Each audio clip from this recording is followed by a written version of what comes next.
नमस्कार, वंदे मातरम। मैं हूं श्यामगिरी। आप देख रहे हैं हमारा चैनल मुद्दा भारत का। मुद्दा भारत का यानी मुद्दा आपका। मुद्दा बना हुआ है महाराष्ट्र की राजनीति का। हम महाराष्ट्र की राजनीति के ही बारे में बात करेंगे। यहाँ पर जो है इस समय जैसे चुनाव मतलब कि अब आगे बढ़ रहे हैं, मतलब नजदीक आ रहे हैं, आयराम गैराम की बात हो रही है। कोई कह रहा है कि जैसे विनायक राउत कह रहे हैं कि सिंधी गुट के 12 सांसद और विधायक जो है करीब 20 विधायक हमारे संपर्क में, यानी कभी भी हमारे साथ में आ जाएंगे, क्योंकि उनको वहां पर जो बीजेपी के साथ में काफी दबाव महसूस कर रहे हैं। और फडणवीस साहब कह रहे हैं कि हम जो है उद्धव ठाकरे की पूरी सेना को हम खत्म करेंगे। इसी पर हम चर्चा करेंगे हमारे सहयोगी सतीश जी से और जानेंगे कि महाराष्ट्र की राजनीति का नया रूप क्या बन रहा है। सर, क्या लगता है आपको, जिस तरह से बातें हो रही हैं, हर कोई जो है एक दूसरे विधायक तोड़ने की बात कर रहा है। कोई कह रहा है पंकजा मुंडे भी नाराज है, वो एनसीपी में अगर आती है तो हम पवार साहब से बात करेंगे। इस तरह की बातें हो रही महाराष्ट्र में। सर, क्या लगता है कि ये सिर्फ सत्ता के लिए ही सब कुछ हो रहा है कि लोगों की भी कुछ पड़ी है? सर, लोगों की तो किसी को पड़ी नहीं। बिल्कुल। उसके बारे में चर्चा करने की भी जरूरत नहीं है। किसी की पड़ी नहीं। जी अभी आपने पंकजा का नाम लिया है। जी। मुझे लगता है कि वो एकनाथ खड़से ने जिस तरह से आत्मघात कर लिया खुद का, एकनाथ खड़से ने बीजेपी में पहले वो मुख्यमंत्री के पद के दावेदार भी बने, फिर उसके फडणवीस के खिलाफ बहुत कुछ बोले, फिर बाद में बीजेपी के खिलाफ, फिर मोदी के खिलाफ, फिर शाह के खिलाफ, और धीरे धीरे वो उनको पक्ष में रहने का ही ये अधिकार रहा खत्म कर नहीं, लिया। अधिकार खत्म हो गया और वो राष्ट्रवादी में चले गए। जी अभी पंकजा ताई भी यही गलती कर रही है। उसको सामने असल में उदाहरण है कि खड़से को किस तरह से नष्ट किया गया। जी जी जी। और उसका भी प्रॉब्लम ऐसा हुआ है कि भाई अंदर रह करे के तो भी क्या करे? कोई मान सम्मान नहीं, स्थान नहीं, पद नहीं। वो कुछ एक राष्ट्रीय दिया है, वो भी उसका कोई मतलब नहीं है। तो ऐसे समय में क्या बोले उन्होंने, तो कल डेस्परेट हो तो ये के बोला कि भाई महादेव जानकर की जो पार्टी है उसमें भी मैं जा सकती हूँ। हो वो पार्टी कभी भी मुझे ऑफर दे इनविटेशन सकती है। ऑफर देती है, मतलब मेरी पार्टी है, वो मेरे भाई की पार्टी है। तो यहाँ तक वो डेस्परेट कल दिखाई देगी। अभी ऐसा है कि धनंजय मुंडे जो है जी वो राष्ट्रवादी में है, वो उनका भाई है। जी और धनंजय मुंडे कभी नहीं चाहेगा कि पंकजा मुंडे का उद्धार हो इसके राष्ट्रवादी के थ्रू, या उसको महत्व मिले, क्योंकि पंकजा को महत्व देना मतलब धनंजय मुंडे का महत्व कम करना। कट्टू साइड कर जाएंगे उसको। हाँ, तो वो कभी नहीं चाहेगा। वो बोलेगा उसको जिस पार्टी में जाना है उसको जाने दो। एक बार तो उसकी उद्धव से भी मीटिंग, सीक्रेट मीटिंग हुई है, मुझे मालूम है सर, कि शिवसेना में भी वो अभी शिवसेना में भी, मतलब उबाठा में, जी जी। अभी उबाठा होगी, उस समय शिवसेना ही थी, जाना ये चाहती सब थी। लफड़े नहीं होते तो मेरे ख्याल से चली भी गई होती। हाँ, तो ऐसा है कि वो अभी भाजपा में रहने के मूड में नहीं है, जी। और भाजपा वाले भी उसको रखने के मूड में नहीं है। वो भी चाहते आपको हैं। क्या लगता है, भाजपा को जरूरत नहीं है पंकजा मुंडे की? नहीं, सर, इसलिए एक ओबीसी समाज का एक बड़ी नहीं नहीं चेहरा सर, मानी ऐसा जाती है क्या सर। है ना कि अभी मुंडे साहब की एक विरासत विरासत है, है। मगर और सब क्या है ना कि देखो, अभी छत्रपति संभाजी महाराज, जी उनको तो किसकी विरासत है? साक्षात छत्रपति शिवाजी शिवाजी महाराज की महाराज विरासत से। है। जब उन्होंने शिवसेना के पास टिकट मांगा और उद्धव जी ने बोला कि ठीक है, अरे आप छत्रपति के वंशज हमारे पास टिकट मांग रहे हैं, इससे बड़ा हमको सम्मान क्या हो गया, दे दिया। हम्म तो अपना संजय नारद है ना, हम्म। तो उसने बोला कि उद्धव जी, उनको बोलो कि शिव बंधन मान दो और पार्टी के टिकट पे खड़े रहो, क्योंकि वो बीजेपी के खासदार राज्यसभा में थे मनोनीत। तब उन्होंने बीजेपी के खिलाफ बहुत कुछ बोला है, सत्ता में होते हुए भी। तो उनका स्वभाव ऐसा है कि वो जिस पार्टी में रहेंगे उसकी कुछ मानेंगे नहीं, वो अपना ही एक अलग जी अस्तित्व बना के रखते हैं। तो वो पार्टी के प्रतोत के विप में आना चाहिए उनको। तो तुम एक काम करो, खाली उनको बोलो कि शिव बंधन मान दो और पार्टी का टिकट ले लो। शिवसेना। हाँ, शिवसेना का उस समय। तो संजय को मालूम था कि वो ये नहीं करेंगे, क्योंकि उनका स्वाभिमान फिर उनको आड़े आएगा। वैसा ही हुआ, उन्होंने टिकट नहीं लिया। नहीं लिया। उनको राज्यसभा मिल सकती थी शिवसेना की तरफ से, मगर वो बिल्कुल। मान्य नहीं था। उन्होंने स्वराज्य करके खुद की पार्टी ने, सर, जो छत्रपति शिवाजी महाराज के वंशज को, संभाजी राजे जैसे बुद्धिमान, प्रतिभाशाली आदमी को, व्यक्ति को, व्यक्तिमत्व को, अगर उदयनराजे सर ना? उदयनराजे। नहीं नहीं नहीं, हाँ। सर, संभाजी संभाजी राजे। राजे। उदयनराजे अलग बात है। अच्छा अच्छा। उदयनराजे तो वो सातारा से खासदार है। जी जी। हाँ, और वो बात अलग है, वो राष्ट्रवादी बीजेपी में ऐसे आते जाते रहते।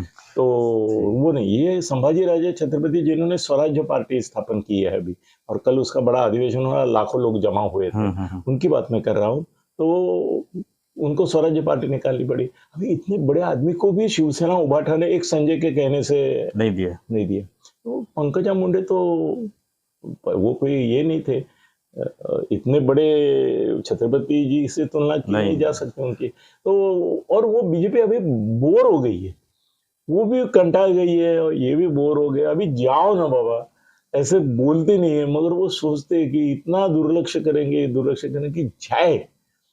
अभी उसको प्रॉब्लम ये है कि राष्ट्रवादी में धनंजय मुंडे जो है वो कांटा बन रहा है। उसका कट्टर दुश्मन है। सर पिछली बार पंकजा चुन के आती थी, जी मगर फडणवीस साहब ने धनंजय मुंडे को मदद की, क्योंकि धनंजय मुंडे सब फडणवीस साहब के एकदम दिल के करीब है और वो पंकजा के खिलाफ है करके इनके दिल के करीब है। तो उन्होंने धनंजय मुंडे को जितवाया और इसको हराया पंकजा को चुनाव में। फडणवीस साहब ने, मैं बोल रहा हूँ, खुला बोल रहा हूँ, धनंजय बोलता है खुद, उनकी कृपा नहीं तो होती तो मैं तो चुनाव जीतता नहीं हूँ। तो तब से उनके दिमाग में फडणवीस जी के बारे में खुन्नस है पंकजा के मन में।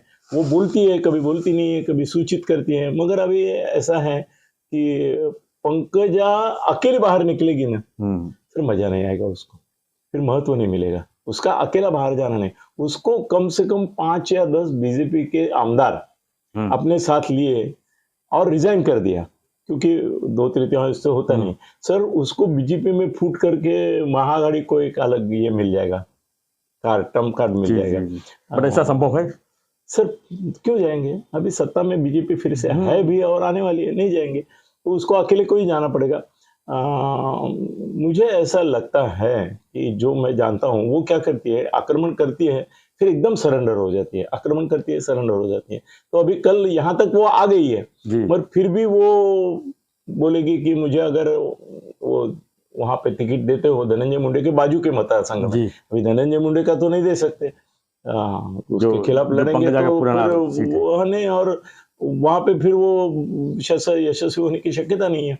तो वो दूसरे मतदार संघ में वो टिकट कंफर्म करने की तैयारी में चर्चा करेगी। तो भाजपा संभव है कि उसको बोलेंगे कि तुम एक काम करो, मुझे मालूम है कि प्रीतम मुंडे लोकसभा में फेल हो गई है जी, उसका कोई मतलब ही नहीं है। उस समय वो भावना के इसमें उसको मोदी लहर में मोदी लहर में लोगों ने दिया, मगर भावना के मुंडे साहब का ये निधन हुआ था, ये हुआ था करके उसको खासदार की दे दी, इसको आमदार की दे दी थी। और अभी वो प्रीतम का कोई जलवा रहा नहीं है, तो शायद वो बोलेंगे पंकजा कि तुम लोकसभा लड़ो, पंकजा इसकी जगह, प्रीतम की जगह तुम लड़ो। और उसके लिए वो अगर तैयार होती है तो दिल्ली जा सकते हैं, फिर आगे का कुछ बोल नहीं सकते हम लोग। मगर अभी ये हालत है, ऐसा मुझे लगता है। और मेरी क्या बोलूं, जानकारी नहीं बोलता हूँ, अंदाजी बोलता हूँ, क्योंकि जानकारी होती है तब मुझे कोई पुरावा देना पड़ेगा। सर वो लोकसभा का टिकट लेगी और उसको देंगे, और प्रीतम का पत्ता कट हो जाएगा, या तो उसको बोलेंगे तू आमदार बन, वो बाजू का जो मुंडे के बाजू का है वहां पे जाके खड़ी हो जाए, ऐसा होगा, ऐसा लगता है। और उसके लिए तैयारी करने के लिए पंकजा ये अभी अपना थ्रेट और अभी तैयारी लगना पड़ेगा, थ्रेट कार्ड और विक्टिम कार्ड यूज कर रही है। पर है वो काबिल है, थोड़ी सी मूडी है करके बेचारी परेशान होती है। जी तो क्या लगता है कि पंकजा को फडणवीस साहब के साथ में थोड़ा सा कॉम्प्रोमाइज कर लेना चाहिए? मतलब होता नहीं है ना ऐसा, कॉम्प्रोमाइज करना चाहिए करके नहीं होता है ना। तो वो तो फडणवीस साहब के साथ कॉम्प्रोमाइज करने वाले कम से कम 100 लोग भाजपा में बैठे हैं जो करना चाहते हैं, और फडणवीस साहब उनको और देखते तक नहीं है। फडणवीस साहब के कोई ऐसे ये नहीं है कि भाई किसी के साथ भी कॉम्प्रोमाइज करे, तो आ रहा है ऐसा नहीं है। वो चूजी है, वो उसी के साथ कॉम्प्रोमाइज करेंगे, कॉम्प्रोमाइज एक तो करेंगे ही नहीं, उनकी टर्म्स एंड कंडीशन पे कोई सरेंडर होता है तो ठीक है। तो उस चक्कर में सर मेरे ख्याल से 2019 विधानसभा चुनाव में 10 से 15 सीट उसी वजह से कम हो गई। हाँ ना, हो गई मानना पड़ेगा। दूसरा जो विनायक राउत का स्टेटमेंट 2-3 दिन पहले का है कि मतलब शिवसेना यानी शिंदे साहब के जो सांसद और विधायक हैं जो उनके साथ में अभी जो आए हैं वाटा से, वो उनके संपर्क में और वो कभी भी जो है उद्धव ठाकरे के साथ जा सकते हैं, ऐसा उनका बयान। सर ऐसे डूबती नहीं, फिलहाल विनायक राउत का बयान तो इतना महत्वपूर्ण नहीं माना जा सकता। नहीं, डूबती नैया में कौन जाएगा जी। सर यहाँ कैसे है कि तुमको मंत्री पद नहीं मिला है, मगर तुम्हारा जो आमदार निधि रहता है सर आमदार निधि समझो 100 करोड़ दे दिया जी आमदार को, तो 100 करोड़ में से कॉन्ट्रैक्टर को अंदाजन साधारण 60 करोड़ मिलता है। जी 40% 40 करोड़ सर आमदार को मिलता है। थोड़ा अधिकारी में 10 करोड़ समझो और दे, 30 करोड़ तो मिलता ही है ना। मिलता है, 25 पकड़ लो, 25% तो उनका खुद का है। तो होता ही है। जी। तो देखो खुश करने के अनेक मार्ग मुख्यमंत्री के पास है। अभी उबाठा में जाके क्या 25 करोड़ मिलने वाले? कुछ नहीं मिलने वाले नहीं है ना, तो वहां क्यों जाएंगे? पागल है क्या? उनके इधर आना चाहिए था असल में, मगर उनका अलग प्रॉब्लम हुआ है।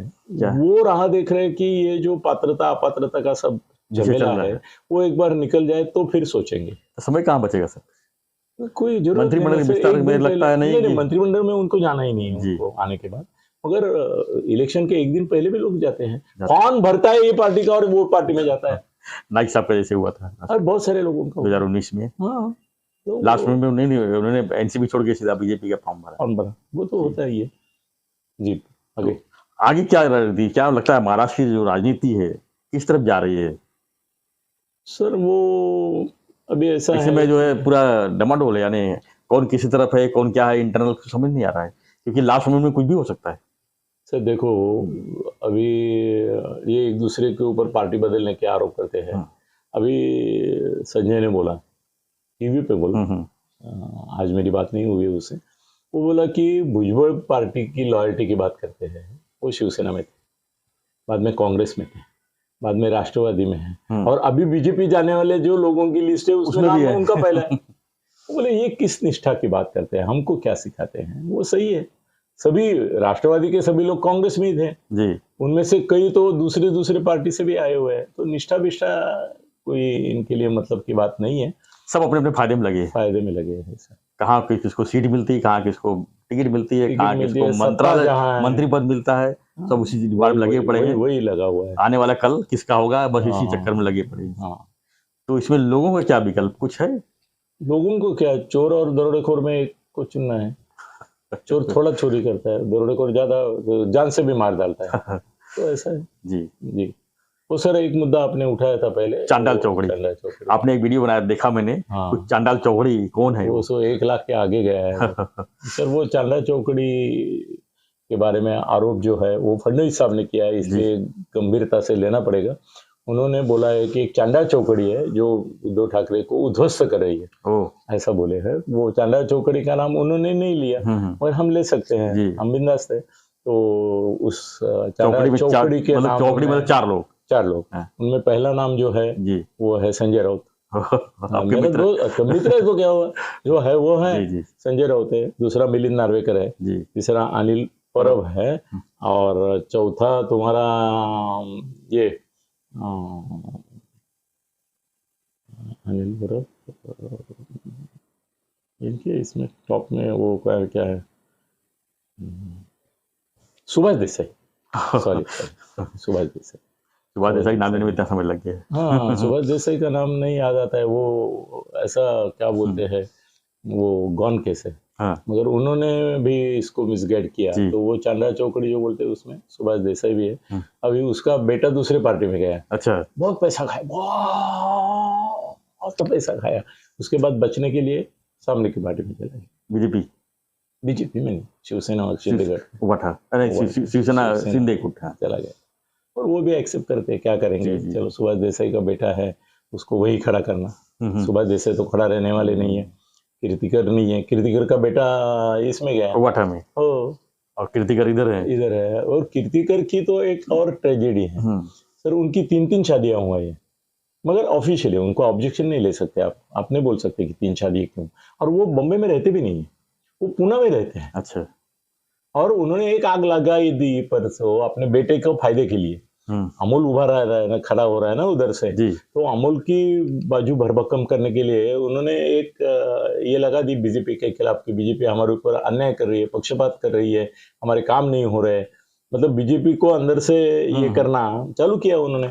उसका फायदा अमोल को मिलेगा ऐसा देखा उन्होंने। तो कीर्तिकर भी अभी क्या बोले, इतने बुढ़ापे में भी ऐसे लोगों को टिकट देगी बीजेपी? इसको कीर्तिकर को टिकट देना ही नहीं है, मुश्किल है। वो नहीं, निवृत्त हो गए वो। अच्छा। वो नहीं, वो अमोल जो है वो इनकी तरफ से खड़ा रहेगा, उबाठा की तरफ से। और भाजपा का कोई उम्मीदवार रहेगा वहां पे, उसको कमजोर करने के लिए, शिवसेना अलग करने के लिए उन्होंने आग लगा दी। ये वो प्लान। वो एक आदमी को बोले, आंख मारी, बोले मैंने हनुमान की भूमिका, बाहर इनकार किया, अभी अभी सुबह इनकार किया, बोले मैंने हनुमान की भूमिका लगा दी, मेरी खुद की पूंछ को आग लगा के लंका जला दी बीजेपी की, ऐसा बोले ऑफ द रेकॉर्ड। तो चांदा चौकड़ी बोले तो यही है। चांदा चौकड़ी यही। ये जी सर, मेरे पास जो आपके था इसी से मैंने खत्म हो गए। खत्म हो गया। धन्यवाद धन्यवाद सत्य जी। तो हमारा जो चर्चा था यही था कि जो महाराष्ट्र की राजनीति में जो अभी जो चर्चा चल रही है आयाराम गैराम, मतलब कौन किसके पक्ष में जाने की तैयारी कर रहा है, इसी पर हम चर्चा सर कर रहे मुझे थे। यह आक्षेप लगता है, आयाराम गयाराम वो उधर एक आदमी था हरियाणा में, उसका नाम था करके किया, मगर राम का शब्द उसके साथ क्यों जोड़ रहे नहीं हैं? जोड़ना चाहिए, नहीं जोड़ना नहीं जोड़ना है, आया रावण गया रावण बोलो। राम राम राम की नाम की जो पुण्याई है वो आप खत्म करते हैं आया राम गया राम बोल के। ठीक है। धन्यवाद सत्य जी। तो हमारी इस चर्चा पर आपकी क्या प्रतिक्रिया है, हमें कमेंट बॉक्स लिखिए और बने रहिए हमारे साथ। और जो हमारा रिक्वेस्ट है, चैनल को सब्सक्राइब नहीं किए हैं तो सब्सक्राइब कीजिए, लाइक कीजिए, शेयर कीजिए। धन्यवाद। जय हिंद, जय महाराष्ट्र।